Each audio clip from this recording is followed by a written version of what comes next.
My husband suddenly filed for divorce, saying that I was useless wife and left me for a younger mistress. He was sure I wouldn't make it without him. I just smiled. Now, he calls me 20 times a day. My husband James of 15 years handed me divorce papers yesterday, calling me a useless wife before telling me he's moving in with his mistress. He was so confident I'd fall apart without him. I'm still in shock, but I need this off my chest. I should have it. Coming, looking back, the signs were there. But you never want to believe the person you've built your whole life with could change so drastically, or maybe they were always like that and you didn't want to see it.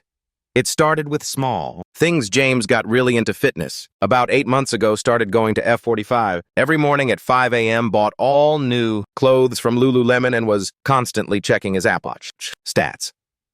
I was happy for him. We're not getting any younger, and his is important. He even got me a Peloton for Christmas, though. He made sure to remind me every week how much it cost and how I barely used it. Then came the late nights. At work, the weird text he'd quickly hide. When I walked by the new cologne from Sephora that he got as a free sample, he started making comments about how I should put more effort into my appearance, suggesting I try those viral skincare products from TikTok or get Botox like everyone else. Mind you, I take care of myself just fine. I'm just not interested in dropping hundreds on mer creams or whatever's trending on Instagram. Yesterday I was folding laundry when I found a receipt from Tiffany & Co. in his pocket. We're not rich. We shop at Target and drive a 2018 Honda. A Tiffany receipt set off major alarm bells when I checked our joint account.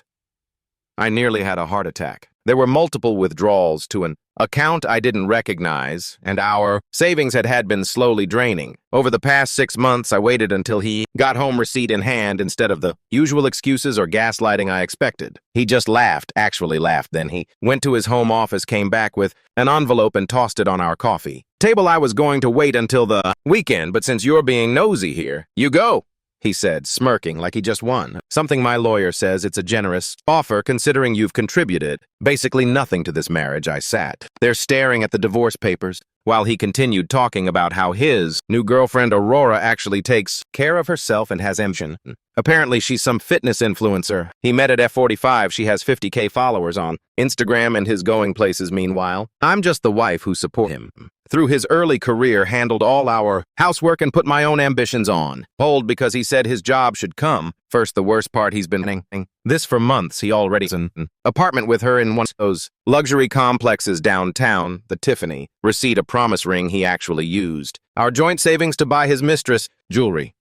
Let's be realistic, he said. You can barely work the Netflix app without my help. You'll be calling me within a week begging to work things out. I'm actually doing you a favor, teaching you to finally grow up. I didn't cry. I didn't scream. I just sat there watching him pack his suitcase with all his expensive new clothes. He took his iPad, his gaming console, and even the good coffee maker. Left me with the cheap. After he left, I opened my laptop and started going through our accounts, found out he'd been moving money around since January. Discovered credit card statements for restaurants and hotels I never knew about. Even found a Venmo history that made me sick to my stomach. I called my sister Vivian and she came right over. We stayed up all night going through papers and making lists. This morning I called in sick to work and made an appointment with a divorce attorney. I also froze our joint credit cards, something I learned was possible from a random TikTok video. Ironically, it's been 24 hours. My phone shows 23 missed calls from him. The first voicemail was angry. The second was threatening. By the 10th, he was practically begging me to talk about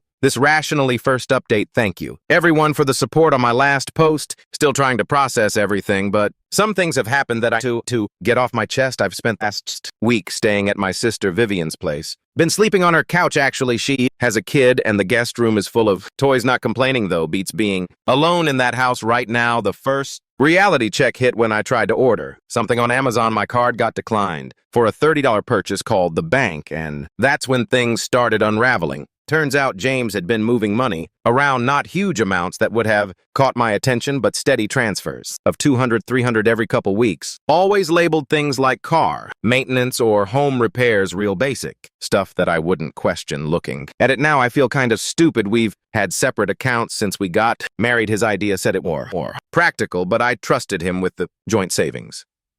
That's where most of my paychecks went, building our future. He called it, yeah, right. Found out he's been taking Aurora to all these fancy places. Not super expensive, but definitely more than we usually spend, like new fusion restaurant downtown where appetizers are $15 each. Meanwhile, he'd complain when I'd spend $50 at Target. Get on household stuff. We actually needed the weird part when I was going through our papers. Amazing how much stuff you accumulate in 15 years, I found. Receipts from places I've never been to. Small things, coffee shops near her. Apartment movie tickets from dates I wasn't on. He wasn't even trying to hide. Them just stuck them in a drawer. With all our other paperwork, Vivian's been helping me sort through everything. She works at a bank, so she knows what to look for. Classic financial abuse, she called it, though. That term feels too dramatic for what happened to me. I just feel dumb, like I should have noticed. Sooner, the most bizarre thing happened. Yesterday at Walmart, was getting some basic stuff, toothpaste, shampoo, ran into James' cousin Matto. Instead of being awkward, he actually helped me pick out a cheap printer for scanning. Documents told me James had done similar stuff to his high school girlfriend. And would have been nice to know that 15 years ago, but whatever, James keeps calling not as much as before, down to maybe 5 to 6 times a day. Now the messages switched from angry to weirdly concerned, just worried about you, handling the bills he texted yesterday. As if I haven't been paying my own phone bill. This whole time, Aurora sent me a message on Facebook, nothing dramatic, just a "we should talk sometime" left her. On read, what's there to talk about? She knew he was married. She's not some innocent victim here. I with a divorce attorney yesterday, nothing fancy. Found her through a women's support group. On Facebook, she seemed concerned about some of the financial stuff especially. When I showed her how he'd been moving money around, said we need to act fast to prevent him from hiding more assets. The biggest shot came when I finally logged into our old shared email account, found confirmation emails for a credit card I didn't know about, not some high limit card or anything, just a basic Capital One card with a $3,000 limit, but he'd been using it for months, mostly at restaurants and gas stations near her place. Had to laugh when I saw charges from Planet Fitness on there. He'd been telling me he was going to that expensive F45 gym, probably to impress her guest, the fitness influencer. Her girlfriend wasn't bringing in as much money as he pretended today. I opened my own bank account, just a basic checking account at Chase. The lady at the bank was super helpful, showed me how to use their app and everything. It's not rocket science, to what James always said. Oh, and I finally figured out why he insisted on handling the Netflix account. Found out he had a separate profile set up that he'd watch with her. Real classy. James edit 1, thanks for all the advice about freezing credit already done. Turns out it's pretty simple. Edit 2, yes, I'm documenting everything, have a folder on it. My phone full of screenshots. Edit 3, for everyone asking, no, I haven't responded to either of them. Lawyer says to keep it that way.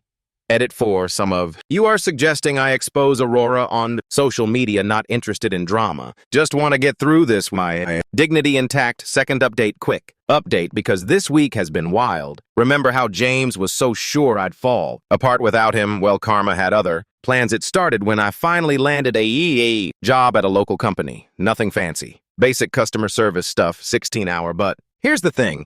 The office is in the same building as one of James's biggest clients, the ones he's always trying to impress. I didn't plan this. Just saw the job on Indeed and applied. First day at work, guess who I run into? In the elevator, James, his important meeting suit, the one he maxed out our Nordstrom card for, with Aurora trailing behind him like a lost puppy. His face when he saw me in work clothes, carrying my new laptop bag.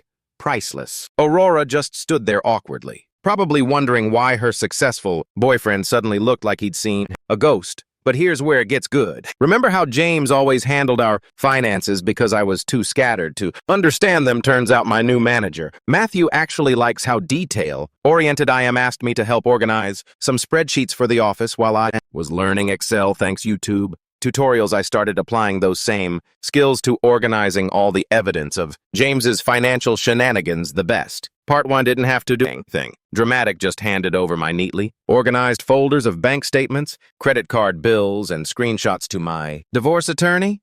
She actually smiled when she saw how thorough I'd been. This is perfect, she said. We won't even need to hire a forensic accountant. James found out about this during our first mediation meeting. He showed up all confident, probably expecting me to be a mess. Instead, he walked into a room where I had printed copies of every shady transaction he'd made in the last year, including the charges from hotels near Aurora's apartment that he claimed were business meetings. His face when the mediator started going through the evidence, better than any revenge I could have planned, but waited get her better. Remember that Peloton he bought me for Christmas, the one he said I never used? I finally logged into the account last week. Guess what? I found workout history, showing him and Aurora using it together. At our house on days when I was visiting. My sister, yeah, in our house I mentioned. This casually during media, just slid the printed activity log. Across the table, James actually stuttered, trying to explain that one. The real karma hit when Aurora finally realized James isn't as wealthy as he pretended to be. Apparently she found out. He's still paying off that promise ring, which, by the way, wasn't even from the actual Tiffany store found. The receipt, it's from one of those look-alike websites. How do I know this? Well, Aurora did something interesting. She messaged me on Instagram, but instead of the usual we need to talk drama, she sent screenshots, lots of screenshots, messages where James promised to buy her a car with what money? Dude conversations about moving into a luxury apartment that he definitely can't afford, even some choice comments about me that, well, let's just say they're going to be interesting additions to our divorce proceedings. I thought you should see who he really is, she wrote. I'm done being part of his lies. I didn't respond, just forwarded everything to my irony. Professional revenge is so much better than drama. The cherry on top.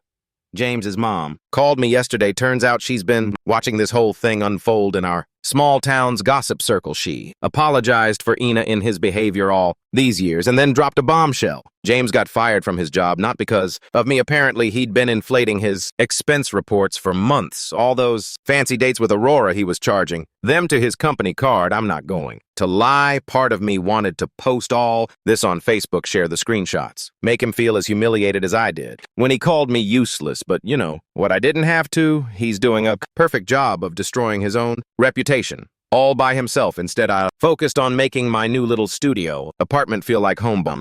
Plants from Home Depot, they're still alive. Figured out how to mount a TV by myself. YouTube is amazing, and even started learning to cook properly. Turns out I'm not actually hoping the kitchen like James always said the best. Revenge when he created yet another new Instagram account to message me. I didn't even feel angry, just marked it as spam, and went back to watching my YouTube cooking tutorial. Third update, remember how I mentioned James got fired for expense report fraud? That was the beginning. It started last Tuesday when I was getting coffee at Starbucks before work. I overheard two at the next table talking about someone who got caught charging personal expenses to company accounts. Didn't think much of it until I heard James's name. Turns out he hadn't just been charging those dates with Aurora to his company card. He'd been running the scheme at his last 3 jobs.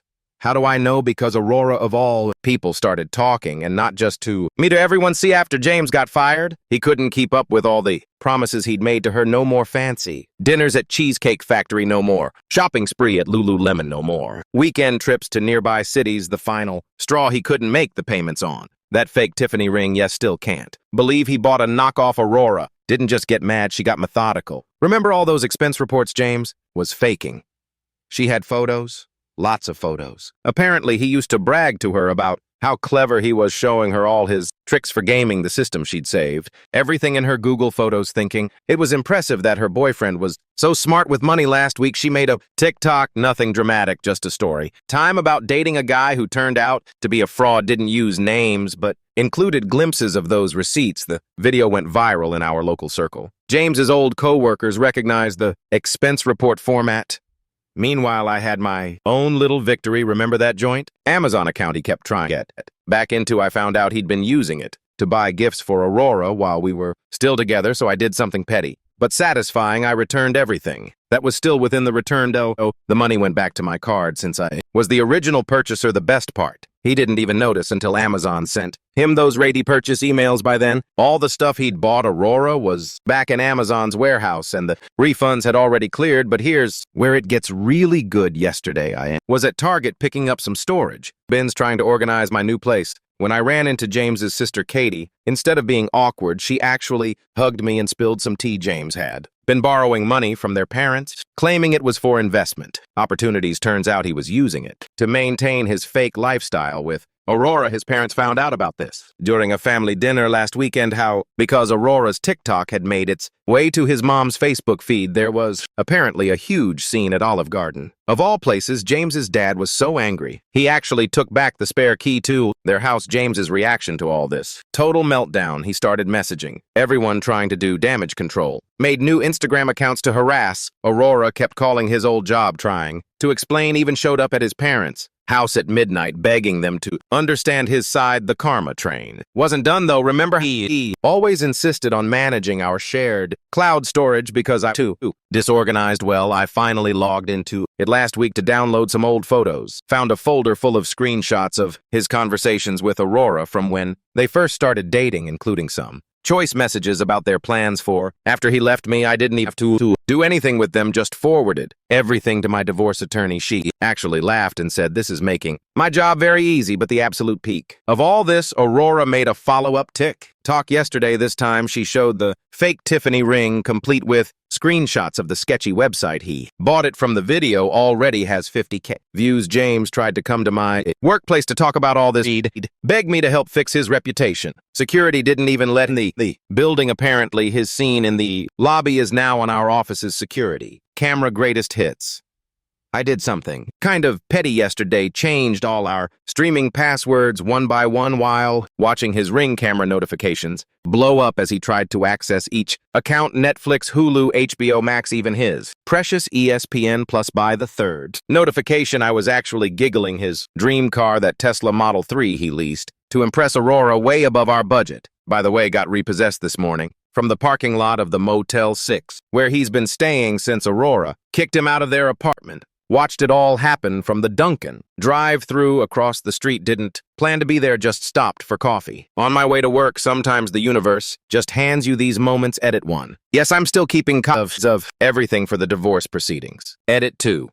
No, I won't share Aurora's TikTok username. This isn't about creating more drama for update. I wasn't planning on writing another update, but some things happened recently that felt like a proper ending to this story. It's been 6 months since James left, calling me his useless wife. The divorce is finally official. No dramatic courtroom showdown, just paperwork and lawyers in a bland office.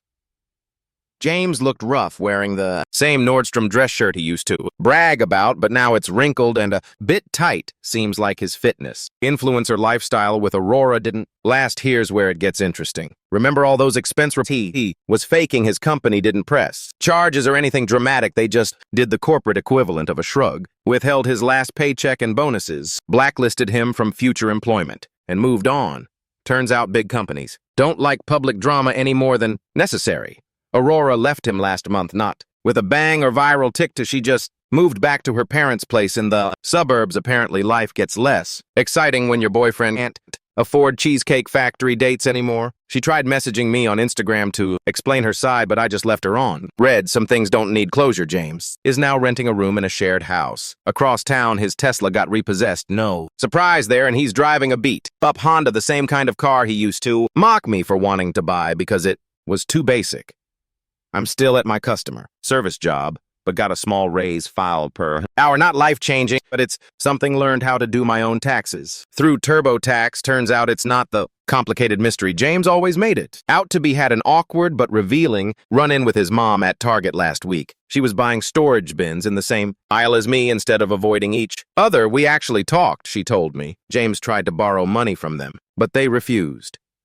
He needs to grow up, said, then helped me pick out some cheap but Nick-looking throw pillows for my student studio apartment. The apartment's finally feeling like home. Got some plans from Home Depot. 2 out of 3 are still alive. Learned to cook basic meals through HelloFresh and started going to Planet Fitness on weekends. Nothing fancy, just normal life stuff. James still tries to contact me through new Instagram accounts, usually when he's been drinking. Mostly stuff like "you'll regret this" or "you can't make it without." Just block and delete. The funny part, found his old password list in our shared Google Drive. Yes, he can. A document literally named passwords. Didn't do anything with it, just forwarded it to his sister Katie so she could tell him to change everything. Met a guy named Matthew at work. Nothing serious, we just have lunch in the break room sometimes. He's also recently divorced and gets why I'm not ready for anything real. But here's the real kicker. Last week, while getting coffee at Dunkin', I overheard some guys from James's old office talking. Turns out he's been calling and emailing, trying to get his job back. Even showed up in the lobby. Once they didn't even bother calling. Security just let him stand there until he got tired and left. His new life isn't exactly what he planned. No more fancy gym membership. He works out at the same Planet Fitness as me now. We awkwardly avoided each other in the parking lot. Once Aurora's back on dating apps, his important business contacts don't return his calls. Meanwhile, I'm doing all the Things he said I couldn't, paying bills, fixing minor house problems, managing my own budget, nothing extraordinary, just regular adult stuff that he convinced me was beyond my capabilities. Found our old wedding photos while cleaning. Weekend, that girl in the photos trying so hard to be what he wanted. I barely recognize her now. The most satisfying moment wasn't some big revenge scene. It was yesterday at the bank depositing my paycheck. Yes, I still like doing it in person. The teller was the same one who helped me open my own account 6 months ago when I was shaking and scared. She smiled and said, "You look happier, and you know what I am."